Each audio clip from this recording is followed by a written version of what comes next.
नमस्कार साथियों, स्वागत है आपका अपने YouTube channel Joshi news updates पर।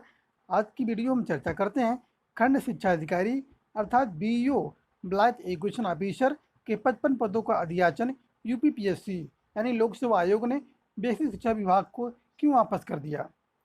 और दूसरी बड़ी बात यह है कि कुछ लोग सोच रहे होंगे कि पद इसमें कम क्यों है, यानी कि जो पद इसमें हैं ये 55 पद क्यों इसमें दिख रहे हैं, 55 पद।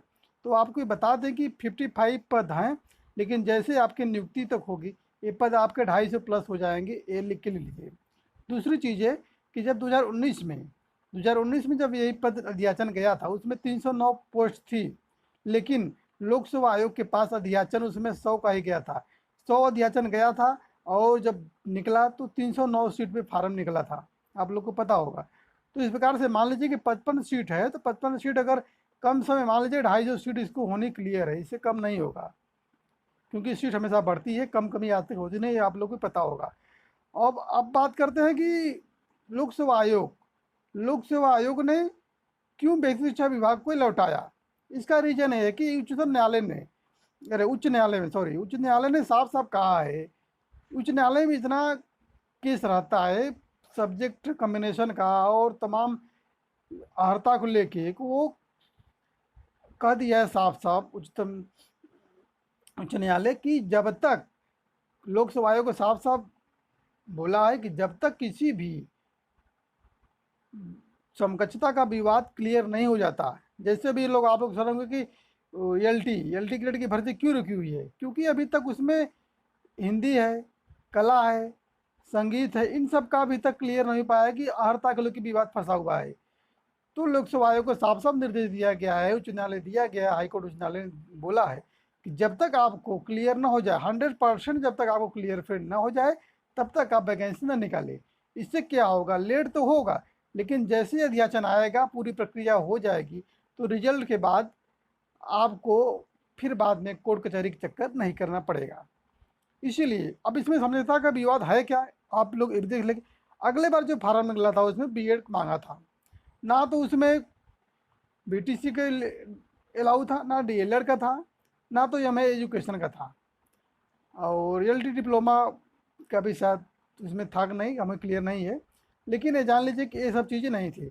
और आपको शायद पता होगा 2019 का जो टॉपर था वो बंदा डीएलएड किया हुआ था, वो बंदा डीएलएड किया हुआ था, जबकि उसमें ऑप्शन में था ही नहीं डीएलएड फॉर्म भरने का। तो यानी कि समझ सकते हैं कि आप कि कितना बड़ा भ्रष्टाचार हुआ और था। यानी कुछ बंदे को पता था, लेकिन वो कहीं ना कहीं पैसे दे के अपना कराया और टॉप किया, लेकिन उसके साथ मित्र को पता चल गया, बाद में उसने शिकायत की, बाद में मामला इसको हटाया गया।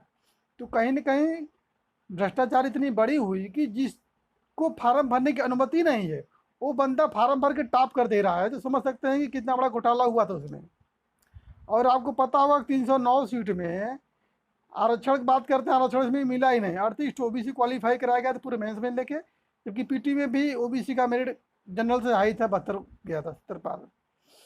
तो इस समय आयोग में भी आरक्षण का पालन सही से नहीं हो पा रहा है, वो दूसरी बात है।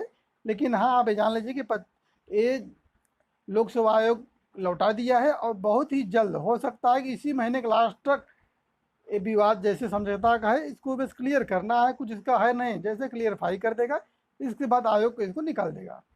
आपकी पेपर कटिंग में भी दिया गया, आप लोग इसको देख सकते हैं कि क्या इसका माजरा है, क्या दिया है इसमें। यहाँ पे आप देख सकते हैं, खंड शिक्षा अधिकारियों की 55 पदों पर भर्ती जल्द। प्रयागराज बेसिक शिक्षा विभाग में खंड शिक्षा अधिकारियों की 55 पदों पर जल्द भर्ती शुरू होगी। बेसिक शिक्षा विभाग ने उत्तर प्रदेश लोक सेवा आयोग को रिक्त पदों की सूचना भेजी थी, लेकिन आयोग ने समकक्षता की स्थिति स्पष्ट करने के लिए फाइल लौटा दी है। समकक्षता पर स्पष्ट रिपोर्ट मिलने के बाद आयोग की ओर से भर्ती प्रक्रिया शुरू की जाएगी। इससे पहले आयोग ने 12 दिसंबर 2019 को खंड शिक्षा अधिकारियों की 309 पदों पर भर्ती शुरू की थी। तो इसका सब लोग देख सकते हैं कि जैसे हो जाएगा भर्ती क्लियर हो जाएगी, बहुत समय इसमें नहीं है अब। और अच्छी बात है, समकक्षता का विवाद क्लियर होने पे इसमें फ़ायदा अभ्यर्थियों की है कि रिजल्ट आने के बाद उनको वेट नहीं करना पड़ेगा। ठीक है, जब तक फार्म नहीं वेट करना, लेकिन रिजल्ट आने के बाद वेट करना बहुत बड़ी बात हो जाती है, उसमें एक दिन भी नहीं करता है। तो ऐसे में बहुत सराहनीय कदम है उच्च न्यायालय का, बार बार हमारा मुझे उच्च न्यायालय को जा रहा है, उच्च न्यायालय का हाई कोर्ट का ये सख्त आदेश दिया है कि आप 100% क्लियरफाई हो जाइए, लोकसेवा आयोग है, तब आप भर्ती निकालिए, इसके पहले आप इसकी भर्ती निकालिए। ठीक है दोस्तों, इस वीडियो की हिंदी करते हैं। वीडियो यदि पसंद है आपको तो वीडियो को लाइक शेयर सब्सक्राइब करना न भूलें। धन्यवाद दोस्तों, नमस्कार।